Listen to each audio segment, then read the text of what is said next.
یہ واقعہ آج سے 3500 سال پہلے پیش آیا تھا۔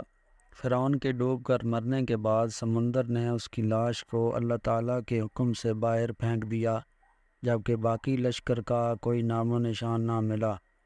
مصریوں میں سے کسی شخص نے ساحل پر پڑی اس کی لاش پہچان کر اہل دربار کو بتایا۔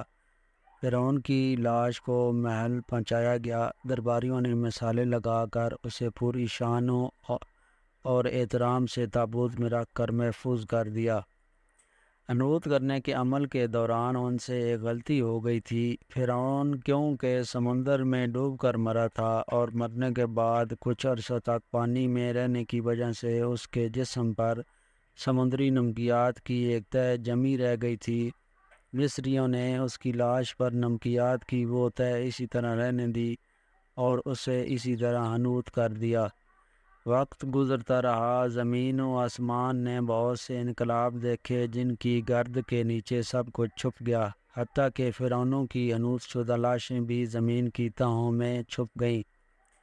ان کے نام صرف کتابوں، ان کی تعمیرات اور لوگوں کے ذہنوں میں رہ گئے۔ اس واقعے کے 2000 سال بعد اس دنیا میں اللہ تعالیٰ کے آخری نبی حضرت محمد صلی اللہ علیہ وآلہ وسلم تشریف لائے۔ ان پر نازل ہونے والی آخری کتاب میں فرعونوں کے قصے بڑی تفصیل کے ساتھ بیان کیے گئے تھے۔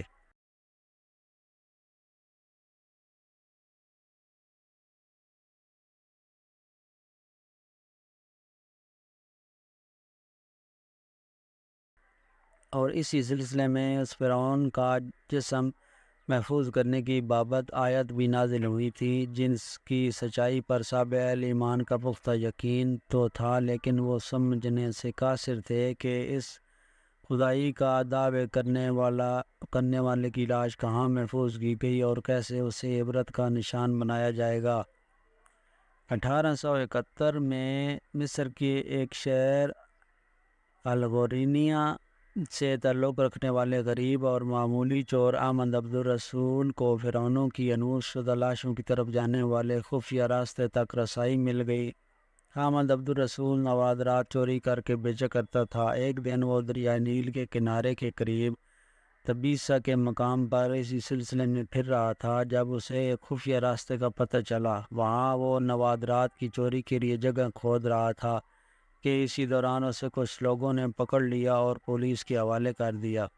وہ جس جگہ کو کھود رہا تھا وہاں سے ملنے والے راستے کی جب مسلسل کھدائی کی گئی، 1891 کو دوسری ممیوں کے ساتھ اسی غرق ہونے والے فرعون کی لاش بھی مل گئی۔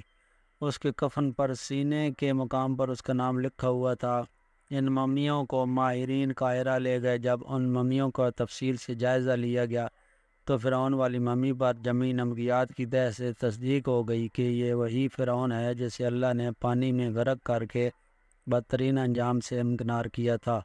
یہ بہت بڑا واقعہ تھا۔ اس کی تصدیق کے لیے دنیا بھر کے ماہرین آثار قدیمہ اور سائنسدان مصر کی طرف آمد پڑے۔ مختلف سائنسی ٹیسٹ کرنے کے بعد دنیا بھر کے سائنسدانوں نے تصدیق کر دی کہ دوسری سب لاشوں کی نسبت صرف فرعون کی لاش پر ہی سمندری نمکیات کی تہہ جمی ہوئی تھی۔ اس تصدیق کے بعد اسے فرعون کی لاش قرار دے کر عجائب گھر میں محفوظ کر دیا گیا۔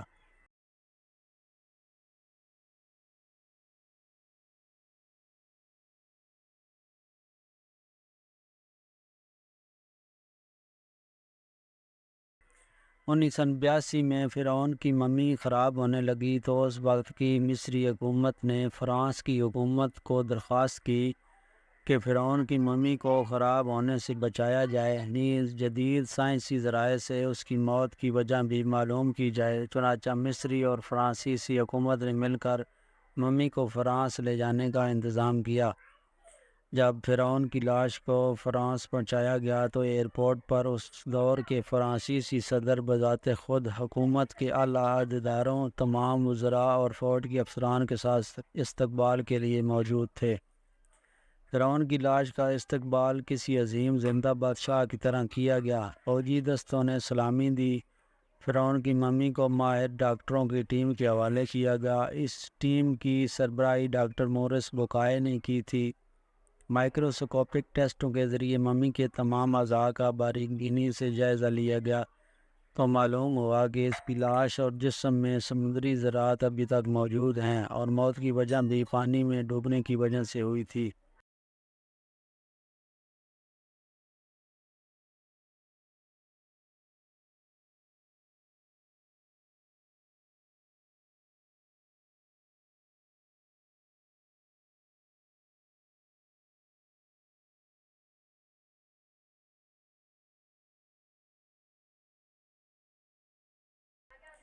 ایک بادشاہ کی موت پانی میں ڈوبنے کی وجہ سے ہو، یہ ڈاکٹر مورس کے لیے حیرت کی بات تھی۔ اس نے اس ممی کے بارے میں مزید جاننے کی کوشش کی تو اسے معلوم ہوا کہ اس بادشاہ کی موت کے حالات مسلمانوں کے نبی حضرت محمد مصطفیٰ صلی اللہ علیہ وآلہ وسلم پر اتری کتاب قرآن پاک میں تفصیل سے درج ہیں۔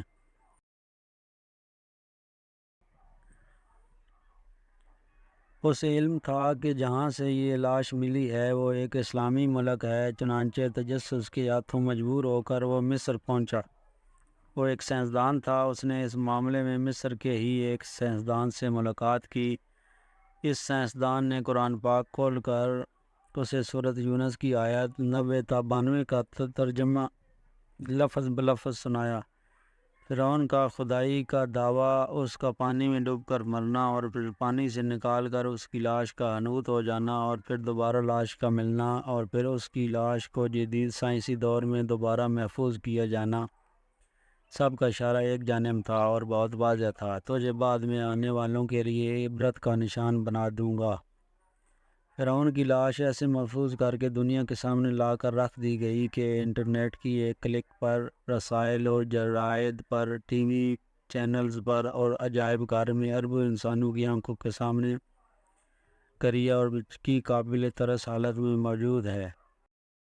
عبرت کے لیے، سوچنے کے لیے کہ عبادت کے لائق اور ہمیشہ رہنے والا وہی ہے جو سب کا خالق اور رازق ہے۔ ڈاکٹر مورس نے آیات کا ترجمہ سنا تو اسی وقت پکار اٹھا، قرآن سچا ہے، کلمہ پڑھا اور مسلمان ہو گیا۔